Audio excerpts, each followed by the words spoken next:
시간 사도신경으로 우리의 신앙을 다 같이 고백하겠습니다.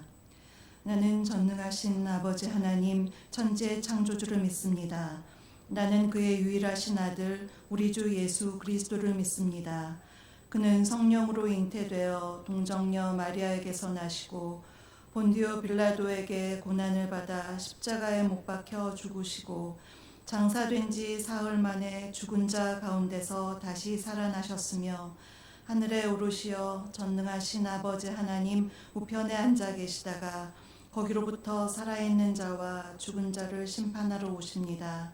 나는 성령을 믿으며 거룩한 공교회와 성도의 교제와 죄를 용서받는 것과 몸의 부활과 영생을 믿습니다. 아멘. 찬송가 38장 함께 부르겠습니다. 38장입니다.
나오셔서 기도 인도해 주시겠습니다.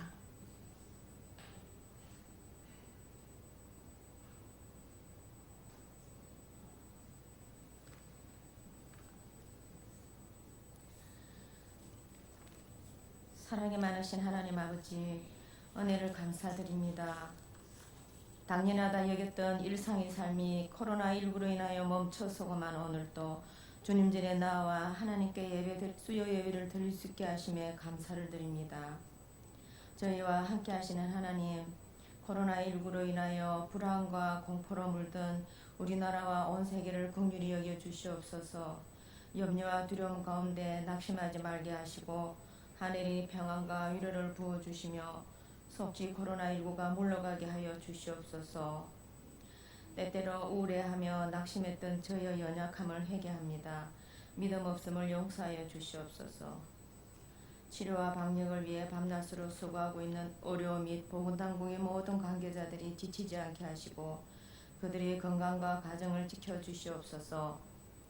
치료제와 백신이 하루속히 개발될 수 있도록 간절히 구합니다. 하나님의 도우심을 허락하여 주시옵소서. 이 나라를 사랑하시는 주님, 이 나라를 불쌍히 여기시고 긍휼히 여겨 주시옵소서. 북한 정권의 무모한 도발을 멈추게 하시고 주변 강대국들도 자신들이 이익이 아닌 이 땅의 비핵화와 평화 정책을 위해 책임을 다하게 하시고 대통령을 비롯한 지도자들에게 지혜와 능력을 주셔서 현 상황을 잘 대처하며 북한의 잘못된 도전은 단호히 물리치게 하여 주시옵소서. 또한 코로나19로 인한 많은 경제적 손실로 인한 어려움이 빨리 회복되어지기를 간절히 기도드립니다. 좋으신 아버지, 몸된 성지교회가 지난주는 창립 42주년 기념 감사예배로 예배드렸음을 감사드립니다. 늘 하나님의 뜻 가운데 하나님의 영이 충만하게 임하는 교회가 되게 하여 주시며, 지금은 함께 다수가 모이지는 못하지만 여호수아와 같이 모든 성도님들에게도 하나님의 영이 충만하게 머무는 사람들 되게 하여 주시옵소서. 유다 백성들이 포로 생활 중에 하나님 앞에 제사를 드릴 수 없어서 바벨론 강가에서 시온을 생각하며 울었던 것을 기억하고, 어디에 있든지 예배의 소중함을 깨닫게 하시고 고난이 때에 신앙이 흐트러지지 않도록 붙잡아 주시옵소서. 그리하여 더욱 깊이 하나님을 만나게 하시고 바르고 참된 예배자로 거듭나는 저희들 되게 하여 주시옵소서. 코로나로 어려운 가운데서도 교회 학교가 여름 성경학교와 수련회를 진행 중에 있습니다. 생비시는 선생님들과 교육자님들에게 하나님의 위로가 넘치게 하시고 더 큰 은혜를 부어 주시옵소서. 어렵고 힘든 이때에 세계에 나가 계신 선교사님들과 국내의 미자리 교회들에게도 하나님의 은혜와 자비로 모든 필요를 더 많이 채우시며 더 큰 부흥이 있기를 간절히 원합니다. 요양 중인 김수환 담임 목사님께서 빠른 치유와 회복이 있기를 간절히 원하옵나이다. 어서 속히 예전보다 더 건강해진 모습으로 뵙기를 기도드립니다. 건강과 경제적인 어려움을 겪는 성도들을 살피시며 기도하는 자녀들의 길을 지키시고 인도하시며 슬픔을 당한 가정을 하늘의 위로로 위로하여 주시고 연약한 하루들의 병을 고치시고 삶으시며 그 마음을 위로하시고 큰 용기를 주셔서 일으켜 세워 주시옵소서. 연로하신 어르신들 코로나와 더우신 날씨에 건강을 지켜주시며 요양 중에 계신 김수환 담임 목사님과 여러 교육자님들에게 성령 충만함 주시고 가정과 건강을 지켜주시옵소서. 이 시간 말씀을 전하시는 이소연 목사님께 기름 부으시고 저희들에게도 말씀의 단비를 내려 은혜로 가득 채워 주시옵소서. 감사드리며 예수님의 거룩하신 이름으로 간절히 기도드리옵나이다. 아멘.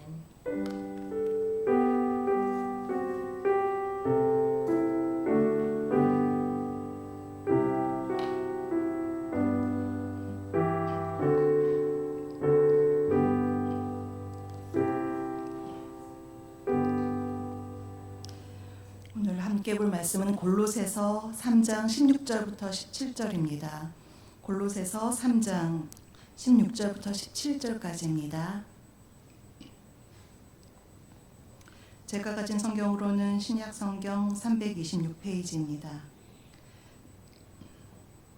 두 구절밖에 안 되니까요. 우리 두 구절 함께 한 목소리로 읽겠습니다. 그리스도의 말씀이 너희 속에 풍성히 거하여 모든 지혜로 피차 가르치며 권면하고 시와 찬송과 신령한 노래를 부르며 감사하는 마음으로 하나님을 찬양하고 또 무엇을 하든지 말에나 일에나 다 주 예수의 이름으로 하고 그를 힘입어 하나님 아버지께 감사하라. 아멘. 지금 몇 주에 걸쳐서 계속 예배에 관련된 그런 강의들을 계속하고 있습니다.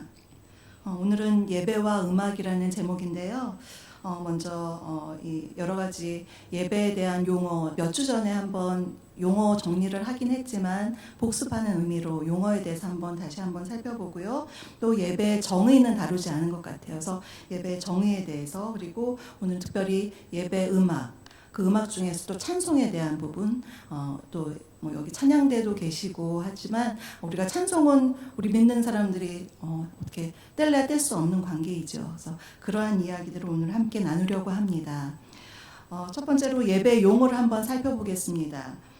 구약에서 쓰인 예배라는 단어는 샤하라는 단어가 있습니다. 이것은 엎드려 절하다라는 그러한 뜻이 있는데요. 한번 보시면 샤하, 엎드려 절하다, 경배하다, 이것이 바로 예배하다라는 의미고요. 또 아보다라는 그러한 예배에 관련된 명사형이 있습니다. 아바드가 섬기다, 예배하다라는 동사의 명사형인데요. 영어의 서비스에 대한 그러한 용어입니다. 이런 단어들이 구약에는 쓰였고요. 또 신약 보시면 헬라어로는 좀 더 몇 가지가 있는데 프로스퀴네오 하면 누구를 향하여 입맞추다 이런 뜻이 있습니다. 합성어인데요. 그 뜻은 원래 종이 주인에게 가서 그에게 뭐 존경을 표하거나 문안 인사할 때 머리를 조아리면서 발에 입 맞추는 것, 그것을 바로 예배라고 표현을 했습니다. 또 라트레이아라는 것이 있는데요. 이것은 이제 종으로서 주님을 섬기다라는 뜻이 있고요. 마태복음 4장 10절 같은 곳에 쓰였습니다. 우리가 좀 잘 아는 레이투르기아 많이 들어보셨죠? 우리 주보를 보시면 두 번째 장에 이렇게 보면 우리 성지교회 5대 사역의 목표해서 레이투르기아 하면요. 여기에 가로하고 예배라고 쓰여 있습니다. 그것이 바로 이 헬라어인데요. 이것은 예전으로서 어떤 리추얼, 의식으로서의 예배에 대한 그런 뜻이 있습니다. 이렇게 구약 신약을 살펴보았으면요, 이제 영어에도 이런 예배에 대한 많은 단어가 있는데요, 월십이라는 단어가 있죠. 이것은 좀 읽기 어려운 앵글로색스어가 있는데요, 이 앵글로색스어는 가치라는 것, 거기다가 신분이라는 합성어가 있는데요. 이것은 존경받을 만한 분에게 그런 가치가 있는 존재에게 존경을 표하다. 그래서 이제 예배하다라는 그런 월십의 의미가 있습니다. 뭐 I worship you, 뭐 찬양도 많이 있죠. 그래서 그런 뜻이 있고요. 또 영어에는 서비스라는 단어도 있습니다. 이것은 라틴어 세르부스에서 나온 건데요. 하나님을 섬기는 것, 하나님을 섬기는 것이 바로 예배이다라는 의미가 있습니다. 또 리털주라는 단어가 있는데요. 아까 우리 헬라어에서 레이투르기아라고 보셨죠? 거기가 이제 어원인 것입니다. 그래서 에르곤이라는 노동과 국민, 라오스라는 국민이 합성어가 되어서요. 리털주라는 영어는요. 예배 예전, 의식, 이런 예배 어떤 형식적인 의식과 예전을 강조하는 그런 영어입니다. 또 컬트라는 영어가 있는데요. 그것은 신에 대한 경배를 의미하는데 이것은 라틴어 꼴레레에서 나왔는데요. 이것은 이제 원래는 경작하다라는 의미가 있습니다. 경작하려면 농부가 있고 땅이 있고 동물도 이제 경작에 돕는데 이렇게 상호적인 어떤 책임적 관계를 굉장히 강조하는 것이고요. 이 컬트라는 영어도 예배의 제의적인 의미를 포함하고 있는 것들입니다. 여기까지 영어의 그런 어떤 뜻을 보았으면요. 이제는 독일어 어렵지만 하나 정도는 우리가 눈으로 한번 써보면요. 고테스딘스트, 발음도 고테스딘스트라 그래서요. 고테스는 하나님이라는 뜻이고요. 딘스트는 종, 봉사라는 뜻입니다. 그래서 이 단어가 주는 의미는 뭐냐면 하나님의 인간에 대한 봉사도 있고요. 하나님에 대한 봉사, 인간이 하나님께 봉사하는 것, 서로 이 고테스 딘스트 안에 하나님께서 예배를 통해 우리에게 은혜를 주시는 하나님의 섬김, 하나님께서 우리를 섬겨주시는, 또 이 예배를 통해서 하나님께 영광 돌리는 그런 우리의 섬김, 이것이 다 합쳐진 그런 단어입니다. 두 번째로 예배의 정의와 또 기본적인 신학적 이해에 대해서 한번 살펴볼 텐데요. 먼저 예배의 정의를 살펴보면, 먼저 정의를 이제 들어가기 전에 다른 타종교회에서 또 당연히 예배가 있죠. 그 타종교 예배는 뭐가 다를까 먼저 생각을 해보면, 타종교에서 행해지는 예배는 하나의 의식이 있고요. 인간의 어떤 욕구 충족에 대한 그런 욕구가 많이 있습니다. 그런데 기독교의 예배는 좀 다릅니다. 예배자가 크신 은총을, 하나님께서 우리에게 크신 은총을 베풀어 주시고 우리는 적인적으로 그걸 하나님께 감사를 돌리는 거죠. 그래서 제가 이제 정의의 예배란 해서요, 신을 신앙하고 숭배하면서 그 대상을 경배하는 행위 및 양식이라고 이렇게 정의를 내렸습니다. 예배에 대한 정의가 여러 가지가 있는데 그 중에 이제 교파마다 또 신학적인 모델마다 그 정의가 굉장히 다양한데, 한 가지 이제 장로교회에서 보는 그런 개혁교회에서 보는 예배의 정의를 한번 알아보았더니요. 예배란 하나님이 그분의 초월성과 주권적인 은혜로 인간을 죄에서 구원하셨다는 복음을 이해하고 선포하고 실행하는 것이다. 그래서 여기서 중요하게 생각하는 건 하나님의 주권 가운데 있는 것이다라고 했고요. 그 다음을 보시면 총회, 우리 장로교 또 통합 측 총회 헌법 안에 예배에 대해서 있습니다. 특별히 사편 1장에 예배 정의가 나와 있는데요. 한번 우리 기독교의 참된 예배는 그 아래에 한번 같이 읽어보겠습니다. 하나님의 백성들이 하나님께서 창조의 역사와 예수 그리스도를 통한 구원의 역사를 이룩하신 사실을 깨닫고 감격하여 드리는 응답의 행위이다. 여기서 예배자들은 최상의 마음과 목숨과 뜻을 다하여 경배와 찬양과 삼위일체 되시는 하나님께 드려야 한다. 네, 이것을 예배 정의로 봤습니다. 하나님에 대한 우리의 창조주 하나님, 또 구속을 베풀어 주신 하나님, 그 삼위일체 되신 하나님께 드리는 우리의 응답의 행위라는 것, 그것이 우리 통합 측에서 보는 예배의 정의였습니다. 그런데 이렇게 예배를 드릴 때 우리 예배자들에게는요, 기본적인 신학적인 어떤 지식이 조금은 있어야 됩니다. 기본적인 이해가 있어야 되는데요. 첫 번째로는 당연히 예배의 대상을 우리가 알아야 되겠죠. 우리의 예배의 대상이시며 역사의 주관자이신 하나님에 대한 이해가 있어야 됩니다. 당연히 성경에서 이 예배라는 것은 하나님과 하나님의 백성들의 만남의 장소이죠. 그런데 이 하나님의 백성이라고 하는 우리 무리들, 주님께 응답으로 드리는 이 무리들이 하나님은 어떤 분이신가에 대한 신학적인 지식이 있어야 되죠. 예를 들면 거룩하신 하나님, 전능자이신 하나님, 나를 사랑하시고 도와주신 하나님, 여러 가지 하나님에 대한 신학적인 지식뿐만 아니라 또 내 개인적인 그 하나님이 나랑 무슨 상관인데, 나를 살리시려고 독생자 예수님을 보내주신 분이지, 이런 내가 예배를 드리는 그 대상에 대한 신학적인 기본적 이해가 있어야 한다는 것입니다. 두 번째로는요, 예수 그리스도에 대한 이해가 필요한데요. 성부 하나님을 우리가 어떻게 알 수 있느냐?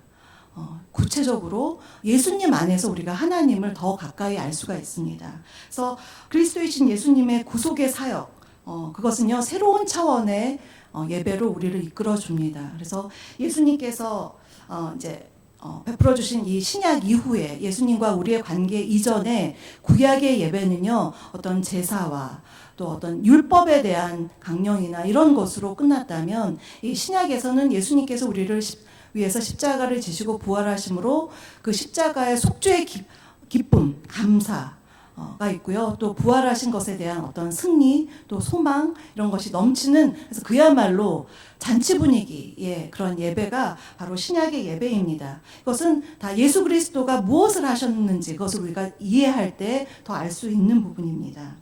세 번째로 성령님에 대한 이해, 지금 성부, 성자, 성령이 모든 삼위일체 되신 하나님에 대한 이해가 중요한데요. 성령 하나님에 대한 이해는요, 예배를 드리는 순간에 우리에게 감동을 주시죠. 오늘 너무 은혜 받았어요. 우리가 그런 뭔가를 느꼈다면 성령께서 우리에게 감동을 주십니다. 또 우리가 이전과는 다른 삶으로 변화할 수 있도록 하시고요. 또 우리를 바른 삶으로 인도하는 그런 모든 성화의 과정에 개입하시는 분이 바로 성령님이거든요. 그래서 성령님께서는 이런 것을 하시는구나 하는 이해가 필요합니다. 그래서 성령께서는 예배 가운데 질서도 주시고요. 우리가 이제 오픈 마인드라고 하죠. 마음을 이렇게 열 수 있도록 우리의 마음도 열어주시고요. 그래서 초대교회에서도 역시 성령께서 역사하셨기 때문에 기도, 찬송, 또 여러 가지 은사 베풀어 주셔서 정말 놀라운 부흥의 역사가 일어난 것을 우리가 성경을 통해서 볼 수가 있습니다. 다음 네 번째로요, 예배자들의 공동체성 이해라는 것입니다. 하나님의 백성이 된다는 건요, 한 피 받아서 한 몸을 이룬 가족이다. 우리가 이것을 같은 한솥밥을 먹는 가족이라고, 권속이라고 우리가 이해를 하는데요. 이렇게 예배하는 그리스도인들은 우리가 한 가족이라는 공동체 의식을 가지는 것이 굉장히 중요합니다. 그래서 하나님을 예배하는 예배 현장에서는 물론 각각 우리가 각 개체로서 각자로서 예배를 드리지만 이 안에서는 우리가 하나님 앞에서 한 가족이며 형제 자매다라는 의식, 그런 공동체 의식을 가지고 내가 하나님께 나 혼자만 드리는 것이 아니라 우리가 지금 예배를 함께 드린다. 이런 공동체성이 굉장히 중요합니다. 요즘에는 온라인 예배가 굉장히 많이 이제 유튜브를 보시면 많은 온라인 예배가 있고, 또 우리 교회에서도 이렇게 온라인 예배를 녹화해서 여러분이 어느 때나 볼 수가 있지만, 특별히 주일에 3부에는 온라인 스트리밍, 굉장히 어려운 단어로 스트리밍으로 하죠. 왜 그때 함께 드릴까? 그것은요, 몸은 떨어져 있지만 공동체성, 함께 드리는 것이 중요하기 때문입니다. 그래서 굳이 힘들지만 그때 이제 문자로 막 그 예배 이렇게 들어오십시오 하고 문자로도 보내드리잖아요. 예배 직전에. 그래서 함께 드리는 공동체성이 중요하기 때문에 그렇게 보내드리는 것입니다. 그래서 우리가 이렇게 한 가족이 주님 앞에 우리가 함께 섰습니다. 이 공동체성을 잘 이해하는 것이 너무나 중요합니다. 다섯 번째로는요, 예배의 사명이 있습니다. 예배자의 사명이 있는데요, 이것은 예배의 연속성도 있고요, 확산이 있습니다. 먼저 예배의 확산이라고 한다면요, 예배자들은 하나님의 선교 사역에 우리가 다 동참하고 있는 거예요. 멀리 어디 먼 오지에 가지 않아도 우리 모두는 하나님으로부터 증인으로서의 부름을 받았거든요. 그래서 우리가 예배자로서 예배를 알지 못하는 사람들에게 그들이 예배할 수 있도록 돕는 그런 선교적인 사명을 띤 증인이구나, 이런 스스로에 대한 이해가 있어야 합니다. 그래서 우리는 그런 예배의 확산에 그런 사명이 있구나, 우리가 또 알아야 되고요. 또 한 가지는 예배는 단순히 일회적으로 단회적으로 딱 끝나는 것이 아니라 예배가 있으면 그것을 생활 속에서 계속적으로 그것을 연속성 있게 예배자로서의 삶이 요구된다는 거죠. 이것이 너무나 중요합니다. 현대인들은요, 착각할 때가 많아요. 오늘 예배 주일에 1, 2, 3부 중에 뭐 좀 편할 때 일어나서 가면 예배 드리고 끝.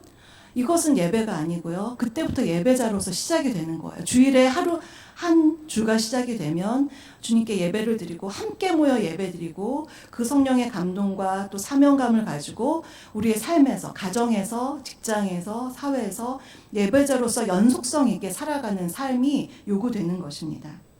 그래서 우리가 그런 기도 많이 하잖아요. 삶이 예배가 되고 예배가 삶이 되고. 그래서 이것은 예배자의 연속성의 사명에 관련된 것입니다. 이런 어떤 신학적인 이해가 우리에게 조금은 있어야 할 것 같습니다. 이제부터는요, 예배에 대한 예배 음악에 대한 부분을 이제 다루려고 합니다. 첫 번째는요, 예배에서 어떤 음악의 위치를 한번 살펴보면요, 예배에서 음악의 중요성은요, 주일 예배의 경우 전체 예배에서 3분의 1을 차지하고 있어요. 한 예배, 1시간 안에 굉장히 중요하죠. 그래서 성도님들이 오늘 은혜 받았다라고 생각이, 하나님을 만나고 하나님의 음성을 듣고 은혜 받았다라고 경험하는 건 주로 설교나 찬양에서 많이 그러한 감동이 있습니다. 그런 것을 볼 때 예배 안에서 음악이 얼마나 중요한가 우리가 알 수가 있는데요. 이 음악을 사용할 때 어떠한 성경적인 근거가 있어야 하는지 우리가 한번 살펴보겠습니다. 첫 번째로 음악 고유의 특성을 우리가 한번 살펴볼 수가 있는데요. 예배에서 사용되는 언어는 3가지가 있어요. 그래서 말이 있고요, 침묵이 있고요, 노래가 있습니다. 말과 침묵은 우리의 사고체계에 영향을 미치죠. 그래서 이해하게 하고 받아들이게 하고 깨우치게 하고, 그러한 것이 있는데 노래라는 것은 우리의 감동, 마음에 영향을 미칩니다. 그래서 브레번트라는 사람이 이런 말을 했어요. 예배는 단순한 표현적 기능, 이런 어떤 말 같은 표현적 기능만이 아니라 암시적이고 감명적인 그런 기능을 포함하고 있다. 이 감명적인 감동을 주는 기능에 이 음악이, 노래가 여기에서 그러한 역할을 담당하고 있습니다. 그래서 예배의 각 순서는 여러 가지가 있지만 이런 표현적 기능과 감명적인 기능이 같이 자리 잡고 있죠. 설교를 통해서 하나님의 말씀이 깨달아지고 감동이 있고, 이제는 이렇게 살아야겠다, 그런 사고와 깨우침의 그런 시간이 있고, 침묵을 통해서, 기도를 통해서 하나님과의 어떤 대화가, 언어적인 대화가 있다면 이러한 찬양과 노래를 통해서, 음악적인 그런 연주를 통해서 감동의 기능, 우리 마음의 감명의 기능이 있다는 것을 우리가 알아야 합니다. 두 번째로 성화의 과정에 있는 예배자의 믿음을 이 음악으로 적절하게 표현을 할 수가 있죠. 그래서 우리 그리스도인과 찬송은 정말 불가분리의 관계인 것 같아요. 그래서 이사야 43장 21절에도 이 백성은 나를 위하여, 내가 나를 위하여 지었나니 나를 찬송하게 하려 함이라, 이런 말씀도 있는 것처럼 우리는 찬양하는 사람, 하나님을 높이고 하나님께 응답하는 사람입니다. 감사의 마음을 그런 곡조에 실어서 응답하는 사람이죠. 그래서 이 찬송을 통해서, 음악을 통해서 자신의 믿음을 표현하기도 하고요. 또 시편을 이렇게 읽어보시면 다 기도이기도 하고 찬양이기도 하거든요. 그래서 시편을 읽으면 나의 억울한 마음도 노래로, 시로 이렇게 표현하는 것을 우리가 볼 수가 있습니다. 그래서 여기까지 한번 살펴봤고요. 이제 두 번째로 예배에서 음악의 역할을 한번 보시면요.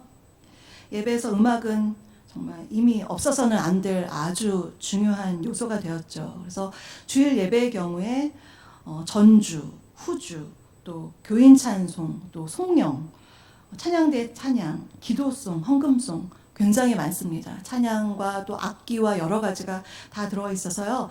한 20분에서 25분 정도, 3분의 1 이상이 어떻게 보면 이 찬양과 연주로 많이 할애가 되는 것을 보면 이 음악의 기능이 굉장히 중요함을 알 수가 있는데요. 예배에서 음악이 구체적으로 어떤 역할을 하기에 이렇게 중요한 비중을 차지하나 한번 살펴보도록 하겠습니다.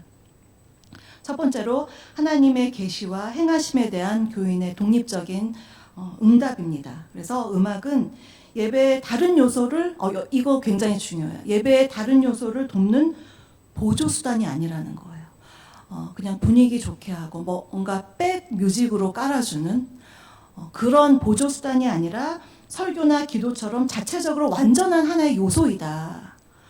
그럴 때 우리가 찬양을 대하는, 음악을 대하는, 예배 안에 음악을 대하는 태도가 달라집니다. 그래서 하나님의 계시와 행하심에 대해서 음악을 통해서 응답하는 예배의 한 부분이라는 거예요.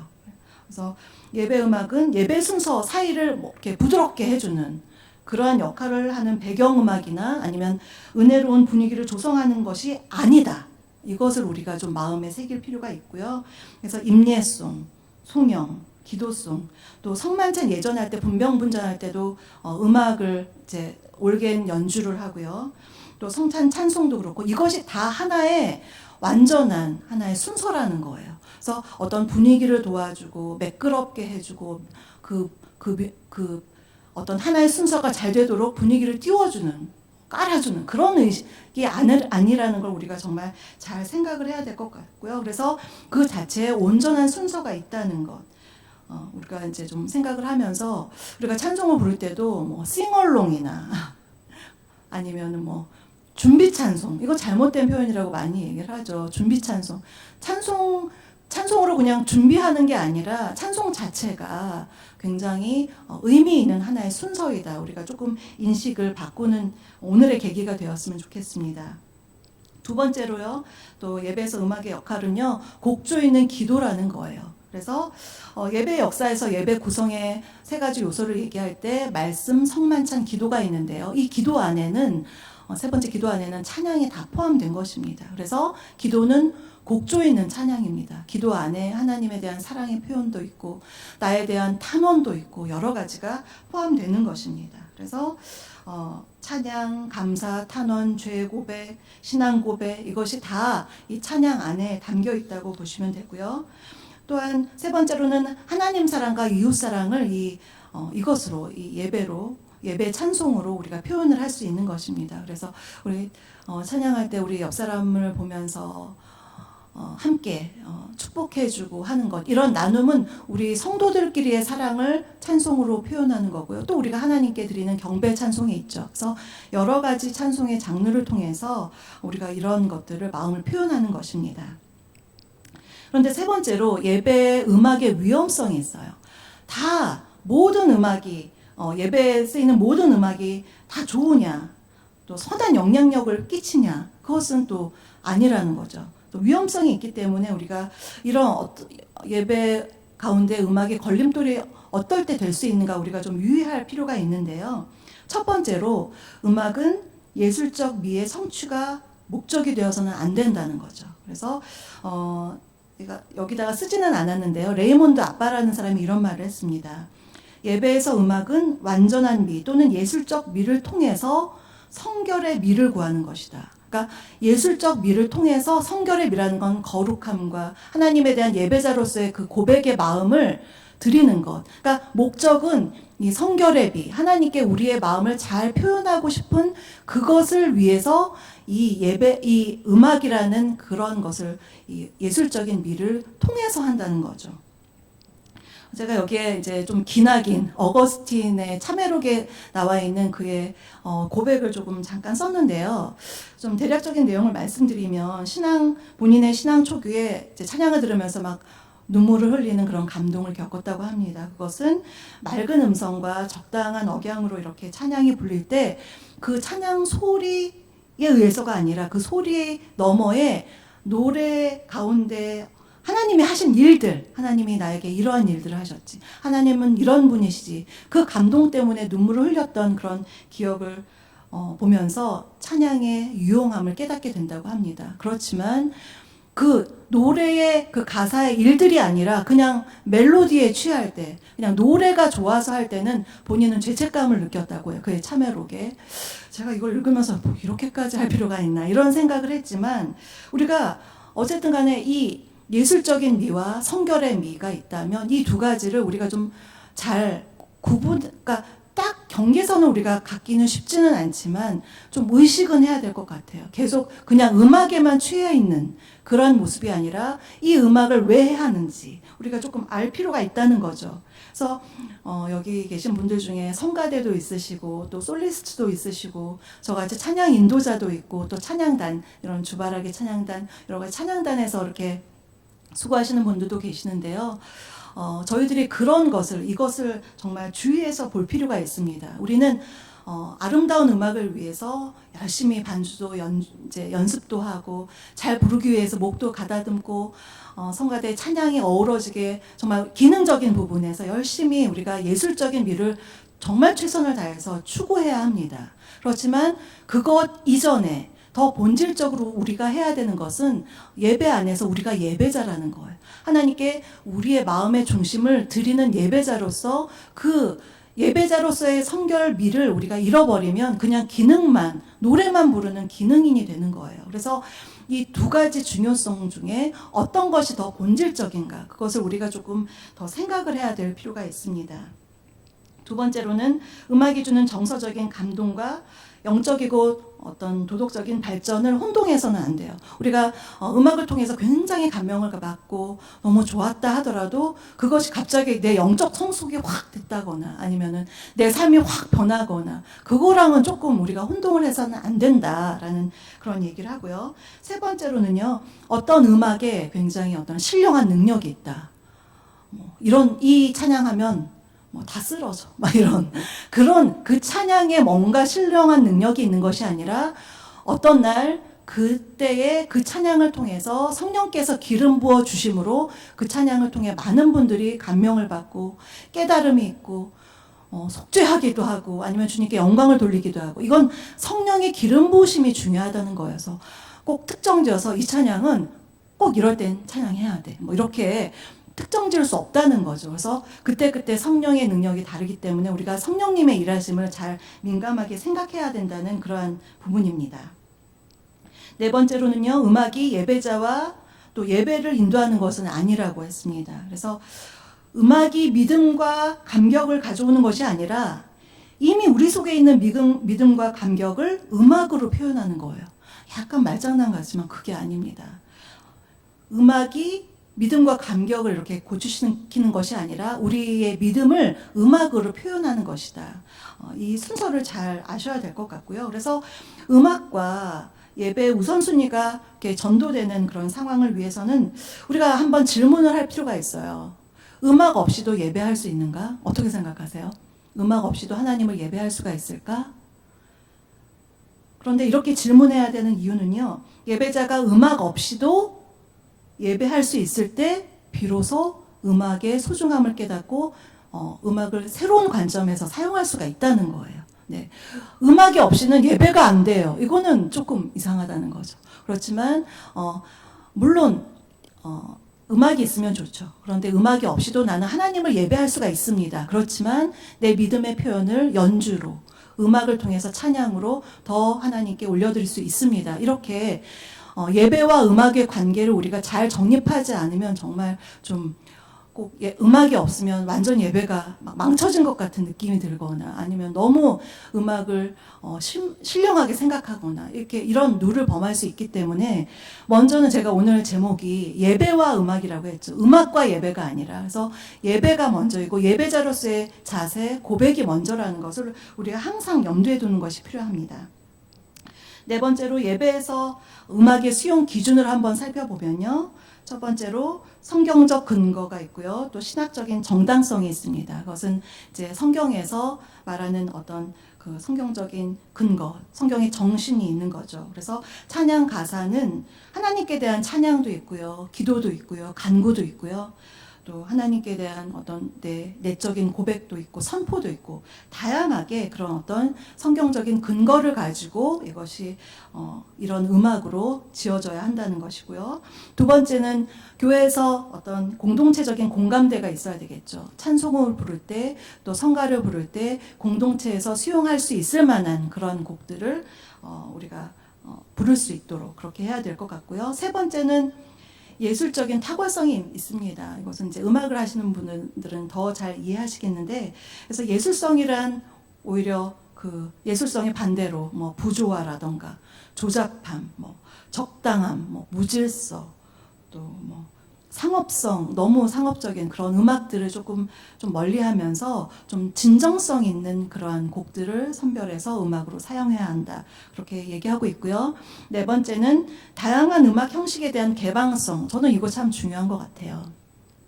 예배 음악으로 고전 음악 형식이 있고요. 대중 음악 형식이 있습니다. 그래서 뭐 찬송가, 중세 음악, 뭐 떼제 음악 그런 것도 있고요. 또 CCM, 복음성가, 또 이렇게 판소리로 요즘에는 국악을 통한 찬양도 있고요. 또 여러 가지 장르들이 다양한데 좀 크게는 고전 음악 또 이런 대중 음악 형식 이렇게 둘로 나뉜다면 음악에 대한 편협한 자세. 나는 고전 음악을 난 너무 좋아해. 평소에도 클래식을 좋아하고 성가 대 성가만 난 인정해. 그런데 복음성가나 이런 건 좀 별로야. 물론 이렇게 개인적인 또 그 반대 경우도 있죠. 나는 너무 성가는 어렵고 CCM이 나는 감동을 너무너무 주기 때문에 나는 CCM이 너무 좋아. 이렇게 반대의 경향이 있는데 우리가 교회 한 공동체 안에 있잖아요. 정말 다양한 생각과 취향을 가지고 있습니다. 그래서 서로를 존중하는 거예요. 그래서 찬송가도 우리가 주님을 높이고 고백적이기 때문에 찬송가도 열심히 부르고 또 CCM도 때로는 박수치면서 열심히 부르고 이렇게 상대에 대해서 편협한 자세가 아니라 열린 마음으로 함께 찬양을 공유할 수 있는 그런 마음. 이게 가족일 때 가능한 것 같아요. 그래서 편협하지 않은 마음이 중요한 것 같습니다. 열린 마음으로 서로 바라보는 것요. 네, 그래서 여기까지 함께 알아봤고요. 네 번째로는 좀 찬송에 대해서 예배 음악에 대한 여러 가지를 봤는데 조금 더 들어가서 우리 찬송가도 있는데 찬송에 대해서 조금 알아보겠습니다. 그래서 먼저는 찬송의 가치가 있는데요. 찬송이란 아무래도 하나님을 찬양하는 영적인 노래이죠. 그래서 여기 정의를 제가 썼는데요. 찬송이란 하고 함께 읽겠습니다. 찬송이란 하나님을 믿는 자들이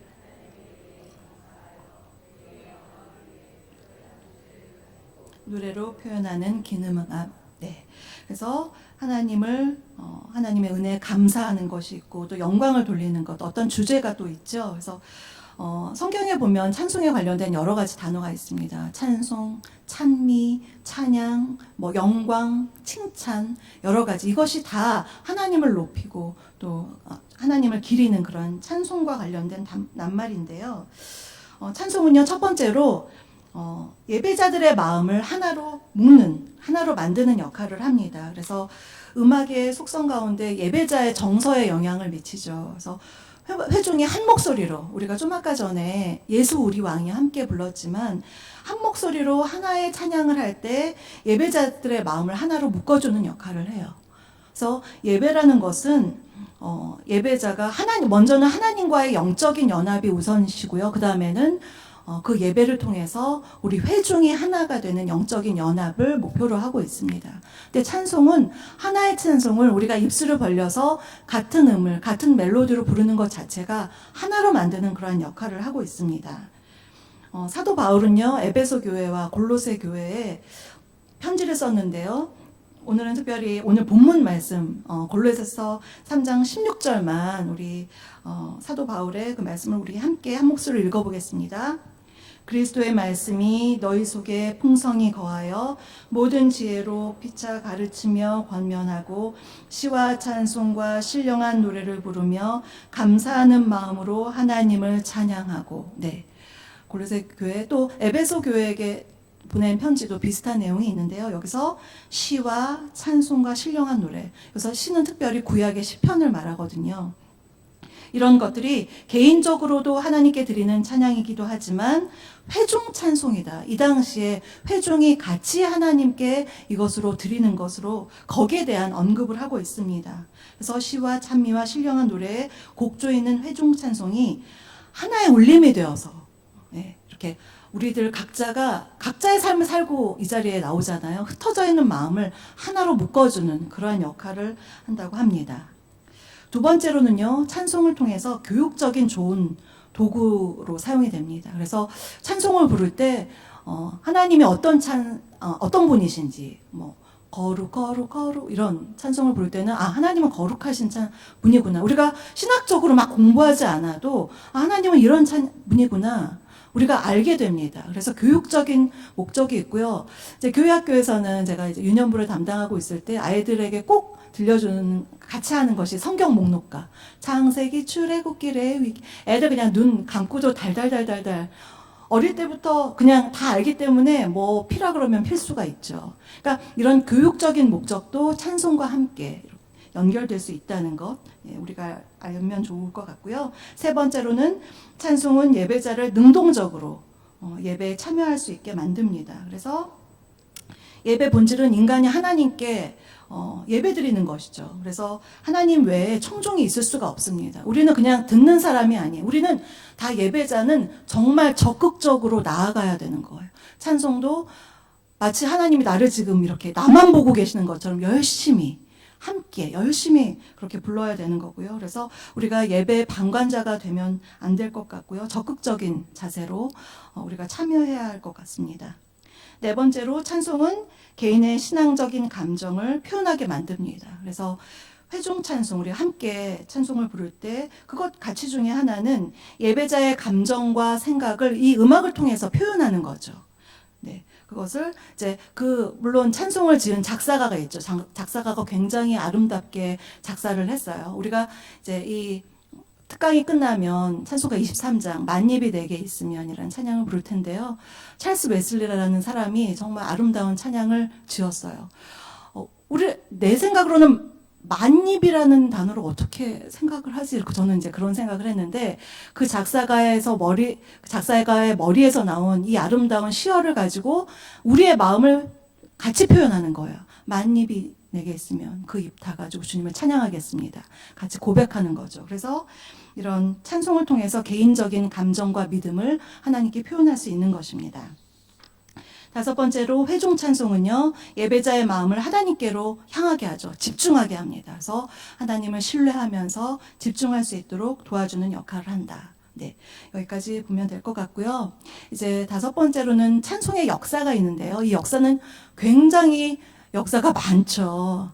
그리고 각 나라마다의 역사를 살짝씩, 정말 살짝 이렇게 보려고 합니다. 그래서 그 내용의 깊이를 보시려면 뭐 다른 기회가 있으면 좋겠지만 오늘은 그냥 약간 훑어 넘어가는 식으로만 하겠습니다. 그래서 첫 번째 초대교회의 찬송을 보시면 예전에 구약의 성전 예배 때 어떤 것을 했냐면 이제 희생 제물을 하나님께 바치는 것. 그것은 이제 제사장 중심의 그런 의식적인 예배를 했고, 또 성전 음악을 담당하는 사람들이 있었죠.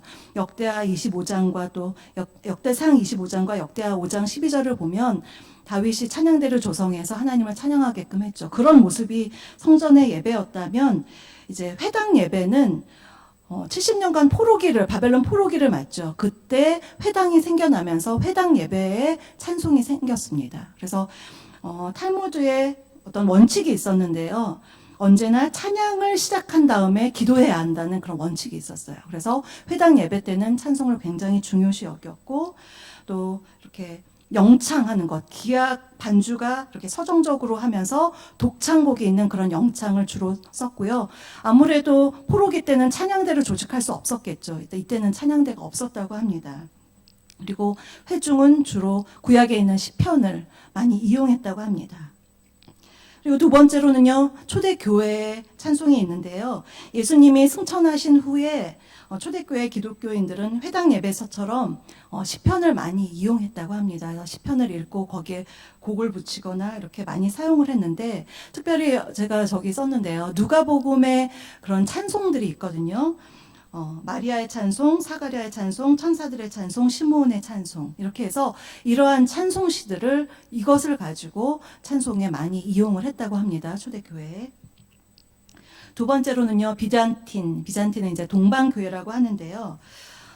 주 313년에 로마 제국의 콘스탄틴 황제가 밀라노 칙령을 내리고 그 이후에 기독교가 이제 다른 종교들과 함께, 그 전에는 막 탄압을 받았지만 이제는 관용이 베풀어져서 이제 평등하게 인정이 되고, 특히 이 콘스탄틴 황제가 기독교를 개종하면서 굉장히 기독교가 이제 널리 퍼지게 됐는데, 그러면서 동방교회와 서방교회로 나뉘게 되었습니다. 그래서 비잔틴 이 찬송으로 대변되는 이 동방교회 그런 찬송은요, 어떠한 특징이 있냐면 예배 음악에서 시편으로 노래를 지은 시편창을 조직적으로 노래했어요. 그래서 좀 어려운 말이지만 응창식은 뭐냐면 한 명이 독창을 하면 그 다음에는 합창하는 거. 우리 성가대에서도 솔로가 먼저 나오고 그 다음에 찬양하고 이런 거 있죠. 그런 응창식도 있고, 교창식은 4세기에 안디옥에서 시작이 되었는데요. 서로 합창단이 교대로 부르는 것, 이런 교창식, 또 직창식은 독창자나 아니면 합창대가 그냥 처음부터 쭉 부르는 것, 이런 것들이 이 시대부터 시편창을 통해서 나타났다고 합니다. 음악의 특징은 굉장히 단순했고 어렵지 않고 단순했다고 하고요. 그리고 예배 형식이 점점 고정되어 감에 따라서 예배 음악이 정착되었습니다. 세 번째로 라틴 찬송인데요. 이것은 이제 서방교회의 찬송인데요. 밀라노의 주교가 이제 암브로시오라는 사람이 있는데, 이 사람을 라틴 찬송의 아버지라고 부릅니다. 그래서 그는 4세기에 서방교회에 교대로 부르는 교창을 도입해서 예배에 사용했고요.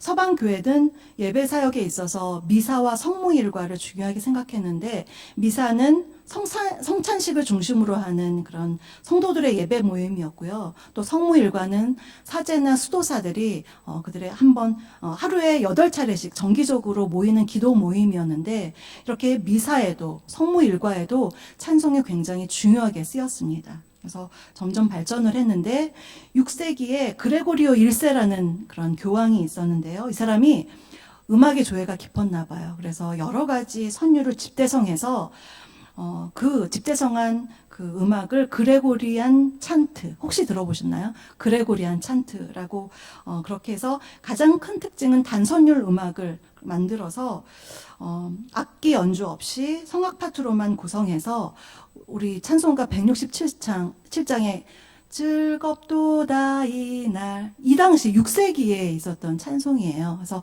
이러한 찬송이 만들어졌다는 것. 네. 그냥 좀 아시면 조금 이 찬양을 부르면서 그랬구나, 이렇게 오래된 찬양이구나, 이렇게 아시면 좋을 것 같고요. 여기까지 라틴 찬송을 한번 살펴봤고요. 이제 네 번째로 독일 찬송이 있습니다. 르네상스 시대에 사제와 전문 음악인들이 있었죠. 그들이 카톨릭 교회 예배의 중심 인물이었습니다.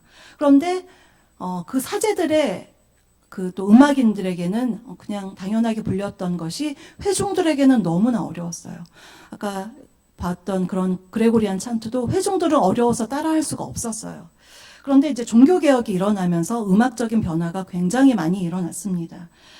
그래서 그 특징은요, 다성음악의 발달, 세속음악의 증가, 교회 음악이 로마 카톨릭 교회에 의해서 후원을 받고, 또 인쇄술이 발달하죠. 그래서 악보를 지금이야 뭐 이렇게 복사하지만, 그때는 인쇄술이 발달하면서 성경도 많이 찍어서 성경 보급도 되었지만 악보도 보급이 되면서 점차로 어려웠던 특정인만이 점유하고 있었던 찬송이 이제 회중들에게 공유가 됩니다. 그래서 종교개혁하면 루터죠. 루터는 회중 예배의 참석을 굉장히 중요하게 생각했고요. 그래서 그 루터는요, 예배 음악을 좀, 그 언어도 바꾸고 회중 찬송을 부활시켰어요. 그래서 회중이 찬송할 수 있도록 또 음악도 자국의 음악 어법과 자국어로 바꿔서 그렇게 만들어서요. 그래서 이 당시에 16세기 하면 독일의 코랄이라는 이제 어떤 종교개혁의 산물이죠. 이런 찬송의 기법이 생겨난 것입니다. 그래서 코랄은 신자들이 찬송을 부르기 쉽도록 독일어의 텍스트에 쉬운 멜로디를 넣은 것입니다. 그래서 처음에는 단성음악으로 시작했다가 점점 발달하게 되었습니다. 다섯 번째로요, 시편가를 한번 보면요, 이것은 프랑스와 유럽 대륙을 중심으로 발달이 되었는데요. 그리고 좀 아까 전에 본 루터가 독일 코랄을 탄생시켰다면 제나바를 중심으로 한 칼뱅은 시편가를 탄생시켰습니다. 그래서 그는 시편을 현대 감각에 맞게 운율 시편가를 이렇게 운율을 맞춰서 시편가를 만들어서 사용하기 시작했는데 이것이 바로 현대 시편가의 시작입니다. 칼뱅의 예배 음악과는요, 예배의 존엄성, 단순성, 또 하나님의 말씀 주권을 굉장히 중요하게 생각했어요.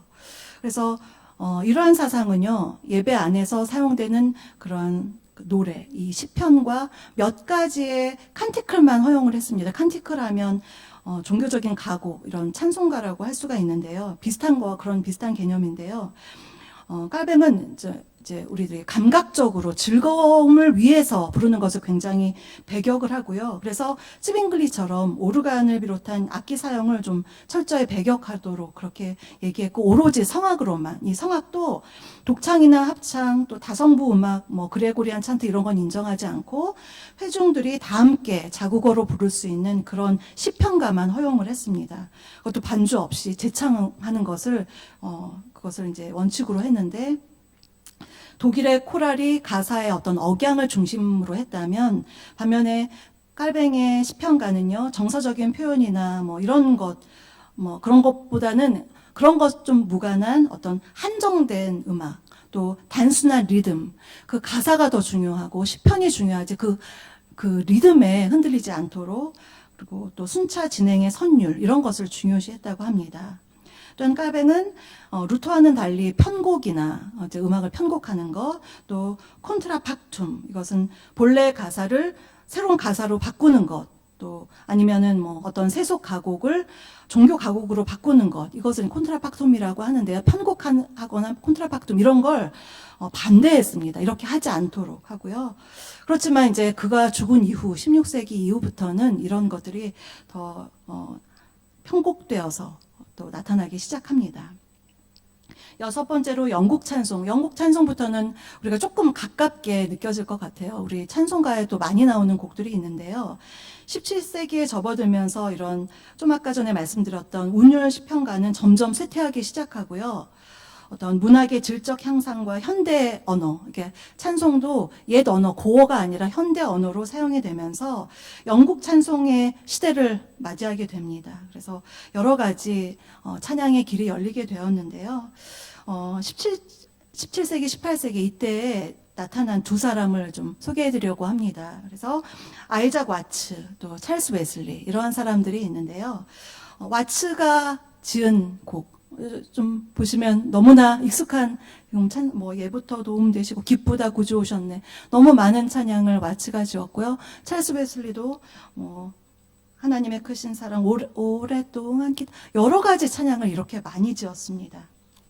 그래서 18세기의 찬송이 복음 전파와 교육에 그렇게 많이 쓰였다면 이제 점점 이렇게 발전한, 이런 분들의 헌신을 통해서 발전한 19세기에 접어들면서는요, 회중 찬송이 황금기를 이뤄요. 꽃피우는 그런 시대를 맞이하게 됩니다.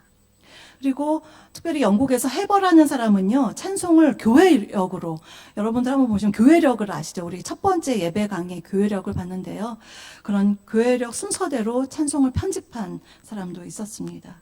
그러면서 20세기에 들면서 점점 찬송이 더 많이 발전을 했고요. 마지막으로 미국 찬송, 제가 이제 오늘 한국 찬송은 하지 않았어요. 한국 찬송의 발전 또 다른 굉장히 긴 부분이 있기 때문에 미국 찬송까지만 보려고 하는데요. 미국은 이제 18세기, 19세기에 들면서 점점 더 많이 찬송이 불려지면서 미국의 그런 현대 복음성가의 특징을 본다면요. 첫 번째로 CCM 많이 들어보셨죠. Contemporary Christian Music이라 그래서요. 현대 크리스찬 음악 이런 것이 있고요. 또 흑인 연가를 통한 소울, 그래서 가스펠 소울이라는 복음 연가가 있습니다. 그리고 또 다른 표준 복음 성가라는 그런 분류가 이렇게 나눠져 있는데요. 이런 것들을 상호 영향을 받으면서 발전을 했고요. 이제 21세기에 들어서 미국 찬송의 몇 가지 특징을 본다면요. 초교파적인 현상이 나타나고 교파를 초월해서 그리고 또 여러 가지 문화를 수용했습니다. 그래서 피선교지의 음악들이 찬송가에 들어오기, 그 음악의 리듬들이 들어오기 시작했고요. 세 번째는 예배 형태에 대한 변화가 찬송에 나타납니다. 그래서 경배와 찬양이라는 예배가 생기니까 거기에 맞는 찬송이 발전을 하고 이런 식으로 현대 예배, 어떤 특정한 예배의 발전을 기점으로 해서 찬송이 발전하는 그런 모습을 보여주고 있습니다. 네 번째로 찬송에 사용된 낱말과 언어들이 많이 발전을 했어요. 그래서 우리가 평소에 사용하는 언어들, 나는 주님을 필요로 해. 이런 어떤 성경에서는 잘 없는 그런 표현들이지만, 여기에 곡조를 붙여서 고백의 찬양으로 나오기도 하는 그런 여러 가지 것들이 이제 미국 찬양에 나타났고요. 첫 번째로는 사회적 관심사가 찬송의 주제가 되기도 합니다. 하나님의 평화라던가 또 세계 평화, 사람들 간의 어떤 평등 이런 여러 가지 각각의 많은 주제들이 찬송의 주제로 나오기 시작했습니다. 여기까지 너무나 간략적으로 그냥 이렇게 맛만 보는 좀 너무 빠르다 싶지만 또 깊이 들어갈 어떤 계기가 있겠지만 그래도 이러한 발전을 통해서 찬송가가 우리 손안에 있구나. 이제 그 정도만 좀 아시면 될 것 같고요. 마지막으로는 개신교 예배의 내용과 그 의미를 찬송을 중심으로 해서 한번 살펴보겠습니다. 여러분이 주일 예배를 드리실 때 이러한 곳에 찬송이 들어가잖아요. 그래서 첫 번째로 오르간 연주가 있습니다. 츠빙글리의 예배 개혁은요, 예배에 있어서 현대 악기 사용을 전면 금지했습니다. 굉장히 급진성을 보여주고 있는데요. 그러나 구약 시대부터 악기는 계속 사용이 되어 왔죠. 예배 속에서 사용이 되어 왔고요. 오히려 루터 후기에 오히려 더 악기가 강조되는 그러한 양상을 보여주고 있습니다. 그래서 더욱 아름다운 음악을 통해서 하나님의 성호를 찬양하는 일은 많은 회중의 호응을 얻기 시작했습니다. 이렇게 악기를 사용한 음악적 발전은 예배 시작과 더불어서 더 많이 예배 안에서 활용이 되었는데요. 개신교 예배, 특별히 우리 개신교의 예배가 시작할 때 1부, 3부 예배 때 오르간 전주 시작되는 거 다 아시죠? 10분, 15분, 20분 이렇게 그 전에 오르간 전주가 시작이 됩니다. 그래서 개신교 예배 서두에는 이 오르간 전주가 굉장히 중요한 몫을 차지하고 있는데요. 많은 교인들은 좀 착각을 하죠. 이 순서가 회중이 좌석을 정리하거나 예배의 시작을 기다리면서 그 공간을 채우는 정도라고 오해하기 쉬워요. 그런데 이것은 엄연히 예배의 첫 시작이에요. 정말 중요한 부분인 것 같아요. 예배를 내가 오늘 하나님을 만나고 또 우리 사랑하는 성도들을 만나는데 내가 조금 일찍 가서 10분, 15분 더 일찍 가서 오르간 전주와 함께 하나님을 만나려고 내가 준비하는 마음은 이 찬송에서 굉장히 중요합니다. 그래서 이 오르간 전주가 회중들 그냥 오르간 전주가 나오는데 우리가 막 떠들거나 아니면 여기야 여기 이런 잘 지냈어 이렇게 얘기하는 그런 시간이 아니라는 거예요. 이미 오르간 전주로 예배가 시작이 되고 그 순서에 내가 깊이 주님을 만날 마음의 그릇을 준비하는 시간, 하나의 엄연한 순서라는 것을 우리가 좀 알면 너무 좋겠고요. 그래서 이번 주부터 오르간 전주에 귀를 기울이며 하나님을 만나는 그런 시간이 되셨으면 너무나 좋겠고요. 그래서 우리의 헝클어진 마음을 준비하면서 주님을 만나는 시간이다. 하나의 엄연한 하나의 순서이다라는 거 우리가 좀 생각을 깊이 했으면 좋겠습니다. 두 번째로 찬양과 경배의 찬송이 있는데요. 우리가 주일에 예배 드릴 때 첫 번째 찬양할 때 드리는 찬송이 거의 대부분 습니다. 그래서 우리 찬송가 보면 8장부터 48장 안에 경배 찬송이 좀 빼곡히 들어가 있어요. 삼위일체 되신 하나님에 대한 고백이라던가 주일에 드리는 찬송이라던가, 그래서 첫 찬양은 대부분 여기서 많이 고릅니다. 그래서 이것은 바로 하나님을 높이는, 주님께 경배와 찬양을 드리는 찬송이구나, 우리가 좀 아시면 될 것 같고요. 세 번째로 성시교독, 우리가 교독문이라고 알고 있는, 이게 뭐 찬양이야 라고 생각하실지 모르지만 이것 또한 우리가 시편을 통해서 찬양하는 것입니다. 그러니까 우리는 그냥 찬송가 맨 뒤에 있구나, 교동문이구나 라고 생각하기 쉬운데요. 이것은 전통이 있습니다. 예전부터 시편에 곡을 넣은 그런 시편가도 있었고, 시편창, 시편가, 그리고 나중에는 그런 그 회중들이 많이 부르는 찬송가가 있다 보니까 이 시편가가 많이 밀리죠. 그런데 많이 밀리고 안 하다 보니까 시편이 너무 아까운 거예요. 그래서 우리가 그래도 그 곡조는 없지만 우리가 매 주일 이것을 낭독하자. 그래서 이렇게 성시교독, 교독문으로 들어가 있습니다. 우리 전체적으로 137개의 교독문이 있는데요. 그 중에서 66개가 시편이에요. 그래서 우리가 주일에 만약에 시편을 읽는다면, 이게 이 시간 시편을 그냥 인도자가 하나 하고 그냥 따라하고, 그 다음에 이거 왜 하나, 이런 의미를 혹시 모르셨다면, 곡은 없지만 엄연히 시편을 통해서 하나님을 찬양하고 있구나, 이런 생각을 가지시면 좋을 것 같아요. 그리고 네 번째로는 봉헌 찬송이 있습니다. 봉헌의 의미는 단순히 하나님께 물질만 드리는 것이 아니죠. 이 찬양을 통해서 악기 연주나 독창자나 또 어떤 찬양대의 찬양이나 우리의 모든 찬양을 통해서 이 물질뿐만 아니라 우리의 신앙 고백과 마음을 담아서 하나님께 가장 아름답게 드리려는 그 순간이에요. 그래서 굉장히 중요한 시간이죠. 그래서 봉헌 시간은 그러한 의미가 있구나, 이렇게 생각을 하시면 될 것 같고요. 마지막으로 찬양대의 찬양이 있습니다. 찬양대는 아까도 말씀드렸지만 그 고대 다윗 시대부터 계속 이어져 내려왔고요. 로마 카톨릭 시대에도 이 찬양대가 육성이 되었고, 중세부터 소년들을 모아서 찬양대를 만들었죠. 우리 비엔나 소년 합창단, 우리 많이 아시죠? 어린 그런 학생들이 그렇게 소년 합창단으로, 이게 다 역사가 있는 것입니다. 찬양대 역사인데요. 우리 교회도 찬양대가 있죠. 그래서 찬양대 역할은 굉장히 중요합니다. 하나님을 찬양하는 그런 목적도 있고, 우리 성도들을 하나님께로 향하도록 하는 것도 있고요. 또 마지막으로는 또 우리의 마음을 또 정돈시키고, 또 이 말씀을 들을 수 있는 마음밭으로 우리를 준비시키는 그런 역할을 합니다. 그래서 찬양대가 굉장히 아름다운 찬양으로 주님께 영광 돌릴 때 설교자가 정말 열린 마음이 된 그런 성도님들께 더 편안한 마음으로 설교를 할 수가 있습니다. 그래서 찬양대는 하나님께나 우리 회중에게나 설교자에게나 정말 중요한 역할을 합니다. 그래서 찬양대를 위한 기도도 우리가 꼭 해야 될 것 같아요. 좀 너무나 긴 시간이었지만 조금 시간을 오버했는데, 우리가 오늘 예배에 대해서 그리고 음악에 대해서 우리가 함께 살펴봤는데, 이것이 그냥 하나의 지식으로 끝나는 것이 아니라 우리가 정말 예배자로서 어떻게 하나님께 나아가야 되는지, 그리고 우리가 예배 안에서 음악을 어떠한 마음으로 드려야 되는지 우리가 잘 생각하면서 오늘부터 또 이번 주일부터 새롭게 그렇게 예배 음악을 우리가 맞이하는 저와 여러분이 되기를 간절히 바랍니다. 네, 이 시간은 찬송가 23장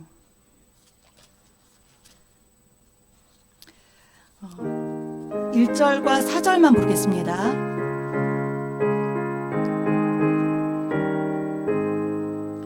만입이 내게 있으면 그 입 다가지고 내가 주시는 종을 늘 찬송하겠네.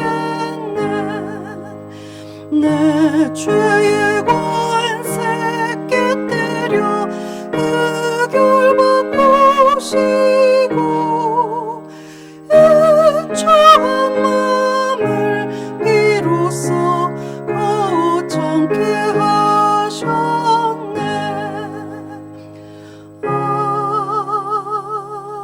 아멘. 기도하겠습니다.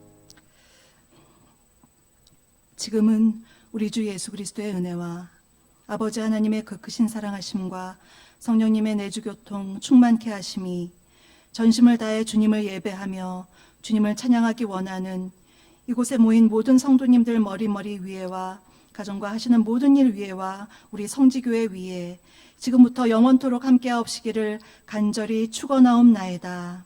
아멘.